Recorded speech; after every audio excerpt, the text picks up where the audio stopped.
গুজবের কারণ কি আমরা কিন্তু নানা ধরনের গুজব দেখি। আমরা এমনিতেই একটা ইনফরমেশন সুপার ডায়রিয়ার মধ্যে আছি। অনেকে এটা এরকম এই শব্দটা কয়েন করছেন যে চারদিক থেকে ইনফরমেশন আসছে এবং এর মধ্যে থেকে গুজব ঢুকানো হচ্ছে, গুজব কেউ কেউ ঢুকাচ্ছেন। এইটার মধ্যে যেমন কালকে পরশু সবচেয়ে জনপ্রিয় গুজব ছিল ক্যান্টনমেন্টে জানি কি হচ্ছে, ওয়াকার সাহেব আর ইউনুস সাহেবের মধ্যে জানি কি হচ্ছে। আপনি এগুলিকে আসলে কীভাবে দেখেন? কেন এইসব গুজব ডালপালা মেলছে? এই গুজবের কারণ কি সাংবাদিকরাও কিছুটা কিনা, গণমাধ্যমও কিছুটা কিনা? এটা যে গুজব, ইতিমধ্যে এটা নানাভাবেই আলোচিত হয়েছে, যেটা পুরোটাই গুজব। এবং এই গুজব তৈরি করা হচ্ছে, গুজব তৈরি করে গুজব ডিসেমিনেট করা মানে সঞ্চারিত করার যথেষ্ট মানে ক্ষমতা এখন তৈরি হয়েছে মানে বিশেষত সামাজিক মাধ্যমের কারণে। তো এইটা তৈরি করার পেছনে যে মানে পতিত ফ্যাসিস্ট শক্তির একটা ভূমিকা আছে, সেটা খুব সহজেই অনুমেয় বোঝা যায়। এবং এই সরকার ব্যর্থ হয়ে যাচ্ছে। একাডেমিক ইন্টারেস্ট একটা প্রশ্ন করি। গত সরকারকেও আমি যত প্রশ্ন করেছি, তারা একটা বলতো যে আওয়ামী লীগের মধ্যে নাকি ঘাপটি মেরে জামাত বিএনপি এগুলি বসে আছে এবং সেই কারণে নানা ধরনের কিছু ঘটতেছে। এইবারও আমরা দেখতেছি যেই সরকার, যে শেখ হাসিনা পালিয়ে গেছে কাউকে কোনো কিছু না বলে, সেই আওয়ামী লীগের কোন অস্তিত্ব কোথায় আছে যে এই জুজুর ভয় আমাদের পেতে হবে? মানে এটা কি একটা ফর্মুলার মতো? রাষ্ট্র শক্তির মধ্যে যেভাবে তারা 15 বছর ধরে রাষ্ট্র ব্যবস্থা প্রতিষ্ঠানগুলোতে তাদের লোক সজ্জিত করেছে, সেটা তো একটা বড় শক্তি। সেই লোকগুলি আরো বেশি বিএনপি হয়েছে কিন্তু এখন। সাকিব ভাই, এই লোকগুলি কিন্তু আরো বেশি বিএনপি হয়েছে এখন। তারা কত বেশি বিএনপি, কত বেশি জামায়াত, এটা প্রতিষ্ঠিত করার জন্য তারা প্রাণপণ করতেছে। একজন আওয়ামী লীগের লোক আপনি পাবেন না। একজন, এই যে পার্থ সঠিক কথা বলছে, 2 মাসের মধ্যে একজন আওয়ামী লীগের নেতা দাঁড়ায় বলেন নাই যে আমি আওয়ামী লীগ করি, আমি যা করছি ঠিক করছি। একজনও বলেন নাই। একজনও বলেন না। কিন্তু আপনি দেখেন, একজন বলেছেন, শেখ হাসিনা বলেছেন। শেখ হাসিনা বলছেন কিনা আমি জানি না, শেখ হাসিনা বলছেন কিনা আমি জানি না। ওই তোরাবরা পাহাড় থেকে, সাকিব ভাই, তোরাবরা পাহাড় থেকে কি বলছে না বলছে সেটা আমি জানি না। এটা শেখ হাসিনা বলা হইল না। শেখ হাসিনা মানে শেখ হাসিনা কোনো গণমাধ্যমে বলতো, কাউরে বলতো, এটা শুনতে এই তোরাবরা পাহাড় থেকে টেলিফোন এগুলি আমি মানি না। না, সেটাই বিষয়টা হচ্ছে যে তোরাবরা পাহাড় থেকে টেলিফোন লিক করা, এই সমস্ত বিষয়গুলো খুবই আমি বেঠিক কাজ মনে করি।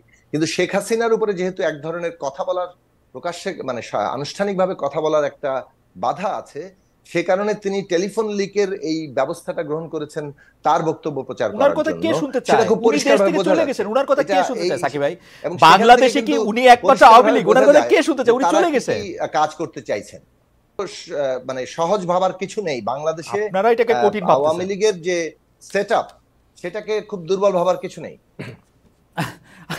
আচ্ছা, আমি একটু জনাব আদালিব রহমান পার্থকে জানতে চাইবো যে জনাব আদালিব রহমান পার্থ, গুজব বিষয় আপনি যদি একটু আলোকপাত করেন। আমি সাকিবের সাথে উইথ ডিউ রেসপেক্ট আমি একটু ডিফার করি যে যেটা বললো যে শেখ হাসিনা বা আওয়ামী লীগ সভানেত্রী উনি লিক করে এভাবে বলার চেষ্টা করছেন, আমার এটা মনে হয় না। এই জন্য মনে হয় না, তাহলে হয়তো এটা আরো প্ল্যান্ড হতো। উনি যেই লেভেলে নেতাদের সাথে কথা বলছেন, গোপালগঞ্জের ছাত্রলীগের আহ্বায়ক কমিটির একজন, সে আবার ধমক দিচ্ছে, নেত্রী আপনি এটা ছেড়ে দেন, আপনি কাউকে দায়িত্ব দেন। অথবা বেলজিয়ামের একজন, যার সাথে 1988 সালে দেখা হয়েছে, তাকে বলা হচ্ছে যেতে।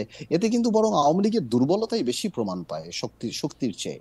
যে আওয়ামী লীগ এখন মানে আওয়ামী লীগের সভানেত্রী যখন এখানে কথা বলে এই লেভেলের লোক, আমি সিরিয়াসলি আমার মতামতটা বলি।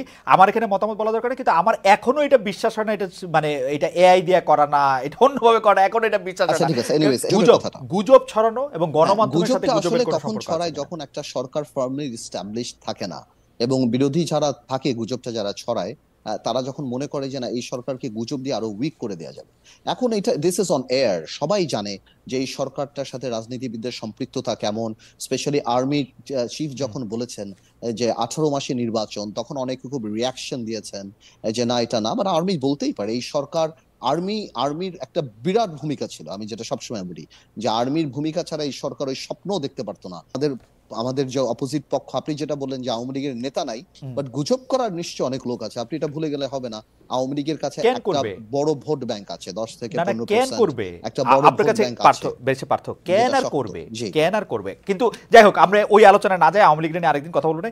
কিন্তু ঘটনা হইতেছে যে প্রফেসর ইউনূস যে জেনে বুঝে, আপনার কথা যদি আমি সত্য ধরে নিই, জেনে বুঝে শুধু ছাত্রদের ক্রেডিট দিচ্ছেন, বলছেন ছাত্ররা তাকে নিয়োগ দিচ্ছে, তো সেইটা কি আসলে তিনি একটা জায়গা তৈরি করছেন কিনা যে আর্মির অবদানটা সেটা সরাসরি বা খোলাখুলি স্বীকার না করে? আপনি কি মনে করেন যে উনি না, একটা আমি আপনাকে আমি ওনাকে বেনিফিট অফ দ্য ডাউট দিতে চাই। উনি ইজ এ সিম্পল পারসন, উনি পলিটিশিয়ান না, উনি কথার এত মারপ্যাচ হয়তো বুঝতে পাচ্ছেন না, উনি বা রিসেট বাটন বা এই কথাগুলি উনি বলছেন, he doesn't mean any harm.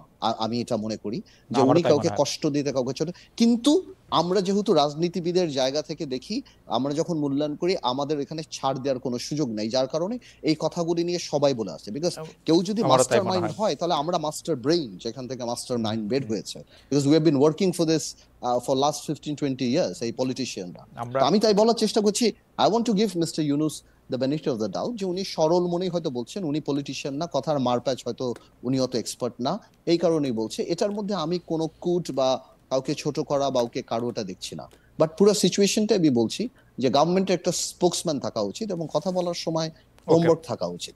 আচ্ছা, আমরা নির্বাচনমুখী সংস্কার হওয়া উচিত, বড় সংস্কারগুলি প্রস্তাব থাকা উচিত, রাজনীতি দলের সাথে কথা বলা উচিত, ওনাদের একটা জেনারেল কমিটমেন্ট নেওয়া উচিত যে এই জিনিসগুলি যদি জাতির কাছে কমিটেড হয়, আমাদের সবচেয়ে বড় বিচার তো জাতি করে, আমাদের সবচেয়ে বড় বিচার জাতি করে। সুতরাং জাতির কাছে কমিটেড হওয়া উচিত যে বড় বড় সংস্কারগুলি ক্ষমতাকে ভারসাম্য আনার জন্য, এবং আমার বিশ্বাস সেটা ওই বিশ্বাসের জায়গাটা রাখা উচিত যে আগামীতে যারা পলিটিক্যাল গভর্নমেন্ট আসবে তারা এগুলি করবে, because they will be committed to the people. আর নির্বাচনমুখী সংস্কারগুলি এনাদের হাতে দেওয়া উচিত। আদারওয়াইজ ওনারা এমন কোন সংস্কার করে টেকসই করতে পারবে না, আমরা যদি কোনোদিন পার্লামেন্টে যাই, ক্ষমতায় যাই, আমরা সেটাকে সরিয়ে ফেলতে পারবো না, এমন কিছুই হতে পারবে না। সুতরাং আমার মনে হয় আমাদেরকে সাথে নিয়ে এই কাজগুলি সেপ্টেম্বর থেকে ফেব্রুয়ারি আগামী বছর আমি মনে করি ইজ আ গুড টাইম, এর মধ্যে ওনাদের করে দেওয়া উচিত। নাহলে ওনাদের পপুলারিটি আরো অনেক নিচে পড়ে যাচ্ছে, যেভাবে বাজারের দাম, সবকিছু, মানুষ ওনাদেরকে সুযোগ দিচ্ছে, কিন্তু ওনারা তখন ওনাদের বলে না, তখন ছেড়ে দেওয়া কেঁদে বাঁচি, এই টাইপের সিচুয়েশন। সেপ্টেম্বর 25 থেকে ফেব্রুয়ারি 26 মনে করছেন আন্দালিব রহমান পার্থ? জনাব জোনেসাকে আপনি অন্তর্বর্তীকালীন সরকারের টাইম? আমি সময় দিতে চাচ্ছি না, আমি ধারণা করছি, আমি কাউকে সময় দেওয়ার জায়গায় না, আমি ধারণা করছি রাজনীতি নিয়ে। না, আমিও শব্দটা কয়েন করতে ভুল করেছি। পার্থ বলেছেন যে এই সময়ের মধ্যে হয়তো নির্বাচন হবে।